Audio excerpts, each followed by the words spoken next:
Hello student, today we are discussing about the function of management.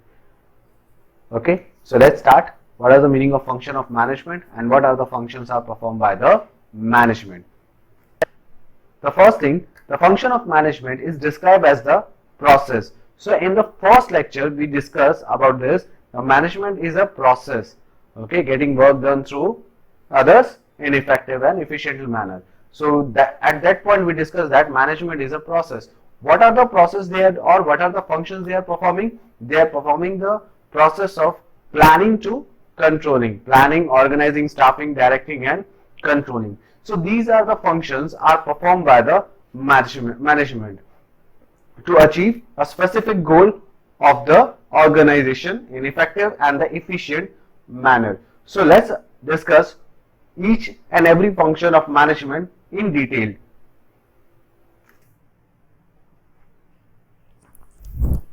The first function of management is planning.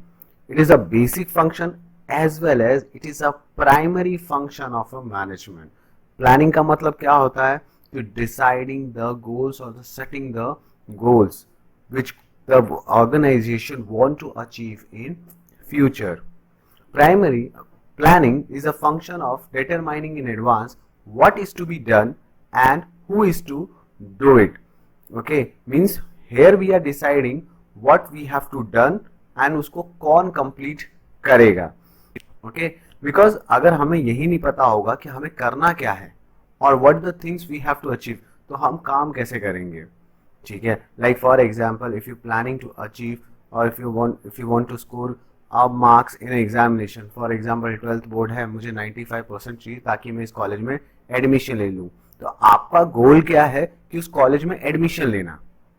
ठीक है, and for that purpose you work accordingly.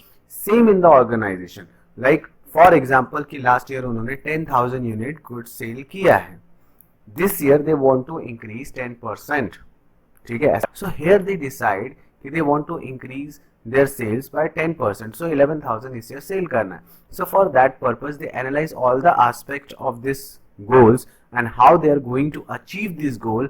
That will be done in the planning. So in the planning, the organization makes planning for short term, medium term and for the long term also.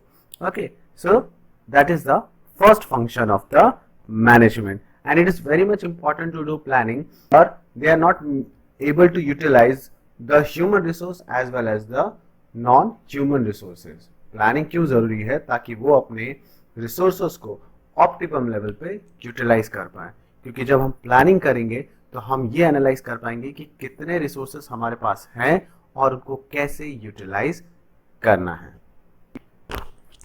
So the next step is organizing. Organizing means that you are assigning the duties, grouping the tasks, establishing authority and allocating the resources required to carry out a specific plan. So in the first planning we decide that we have to produce we have to sell 10,000 unit of goods in the market. For that purpose we have to assign the duties to the different individuals. भाई sales department का काम क्या है? 11,000 का order लेके आना. Production department का काम क्या है? 11,000 यूनिट प्रोड्यूस करना. परचेज डिपार्टमेंट का काम क्या है कि उतना परचेज करना ताकि 11,000 गुड्स प्रोड्यूस हो सके. फाइनेंस डिपार्टमेंट का काम क्या है कि उतना फाइनेंस वो अरेंज करे so that purchase department is able to purchase the raw material so that production department will produce. So there we are assigning the duties, grouping the task to the individual. Establishing the authority means who is authorized person for the decision making. ठीक है, authority का मतलब क्या है? That you are allocating the power to take decision and allocating the resources are required to carry out that specific plan. Means whatever the plan we have decided, for that purpose we have to provide resources so that our plan can be completed. It is decided who will do a particular task. यहाँ पे क्या decide होता है कि कौन सा जो structure है या कौन सा जो डिपार्टमेंट है वो कौन सा पर्टिकुलर टास्क को करेगा. लाइक डिपार्टमेंट में भी बहुत सारे डिपार्टमेंट होते हैं जो अलग अलग काम करते हैं, and where it will be done and when it will be done. ठीक है, so that is also a important part of और important function of the management. Next step is staffing, one of the important function of the management, and here you should select a right person for the particular job. Just एक example ले लेते हैं, आपके school में किसी teacher की requirement है, for example आपके यहाँ पे कॉमर्स टीचर की रिक्वायरमेंट है, तो भाई कॉमर्स टीचर जो है वो कौन से बैकग्राउंड से, उसकी क्वालिफिकेशन क्या होनी चाहिए, उसको एक्सपीरियंस है कि नहीं, वो कैसा पढ़ाता है, वो सब चीजें आपको देखनी है। सपोज आपने इंटरव्यू कंडक्ट किया, आपने इंटरव्यू कंडक्ट किया, 20 लोग आए, तो आप 20 लोगों में से वो पर्सन को सेलेक्ट करोगे जो आपके ऑर्गेनाइजेशन के लिए या जो आपके स्कूल के लिए बेस्ट ऑप्शन है, ठीक है। सो और देखो क्वालिफिकेशन एक इंपॉर्टेंट फैक्टर है, ठीक है। अगर कॉमर्स का टीचर चाहिए तो आपको एमकॉम बीएड चाहिए, ठीक है। वहां पे आप साइंस बैकग्राउंड या आर्ट्स बैकग्राउंड के टीचर को अपॉइंट नहीं कर सकते हो। So that is one of the important factor कि जो भी पर्सन आप सेलेक्ट करें they are qualified and they are correct right person for that particular job. So ये काम कौन करती है, वो ये काम करती है human resource management. So what the activities they are doing, recruitment, selection, placement and training of the personnel। मतलब अगर उनको ट्रेनिंग की रिक्वायरमेंट है तो वो ट्रेनिंग भी प्रोवाइड करती है इन ऑर्गेनाइजेशन। ऐसा नहीं कि किसी को इंडिविजुअल को उठा लिया और वहां पे उसको बोला ठीक है भाई तुम काम करो, अगर उसको ट्रेनिंग की रिक्वायरमेंट है तो उसको ट्रेनिंग भी दी जाती है, ठीक है। The next step is directing. Directing means आपने आदमी तो ले लिया लेकिन उसको काम के लिए इंस्ट्रक्शन भी तो देना जरूरी है। So this is the another function of the management where we instruct the each and every workers और वी कैन से एम्प्लॉयज कि what the functions they have to perform and how the best way they can perform that particular function. So directing involves the leading, influencing and motivating of the employees to perform the task and assigned to them. And one of the important thing that in directing जो motivate the employee to give their best effort for the organization। motivation बहुत important factor है, किसी को भी encourage करना बहुत जरूरी है। जैसे आपके टीचर्स हैं, आपको एग्जाम में अच्छा लिखने के लिए या आपके अच्छे मार्क्स है उसके लिए हमेशा आपको मोटिवेट करते रहते हैं, चाहे आप पॉजिटिव वे में मोटिवेट करें या नेगेटिव वे में मोटिवेट करें, दैट कैन बी डिफरेंट, ठीक है। कोई बहुत अच्छे से आपको प्यार से मोटिवेट करता है, कोई गुस्सा करके आपको मोटिवेट करता है। सो मोटिवेट जरूर कर रहा है, किस लिए कर रहा है, so that you can achieve a good marks in your examination.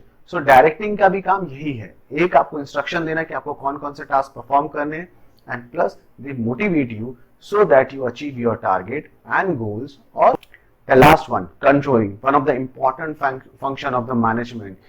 see controlling का मतलब क्या है, यहाँ पे you check whatever the plan you have done, that plan you are able to achieve according to the standard you set up or not।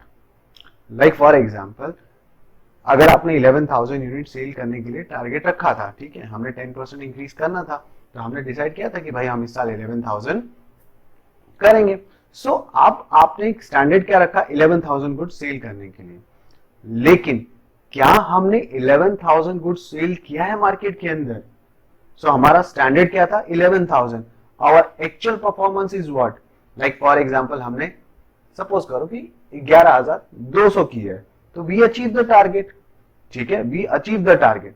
लेकिन अगर मान लो, ठीक है, तब तो यहाँ पे ठीक है हमारी कंपनी का परफॉर्मेंस अच्छा है, लेकिन मान लो कि वो 10,500 ही हमने अचीव किया, तो ये जो 500 का डिफरेंस आया, why this differences arises, why this deviation is found, ठीक है। तो ये जो आपका 500 का डिफरेंस आया वो डेविएशन आया, या कहा जाए तो डिफरेंस जो आया, उस डिफरेंस को करेक्ट करने के लिए क्या स्टेप्स लेने हैं, that is defined, that is doing the controlling. So controlling का काम भी क्या है कि वो मॉनिटर करता है, प्लस वो देखता है कि जो हमने गोल्स डिसाइड किए हैं, जो हमने टास्क डिसाइड किए हैं, that task we are performing according to the standard we have set और नॉट। अगर डिफरेंस आता है तो उसके अंदर क्या करेक्टिव मेजर्स लेने हैं, that we do in the controlling. So this is the functions of the management. One of the these are the functions is performed by the management. So planning, organizing, staffing, directing and controlling. So आपको याद रखना है. So thank you for today's. Have a nice day.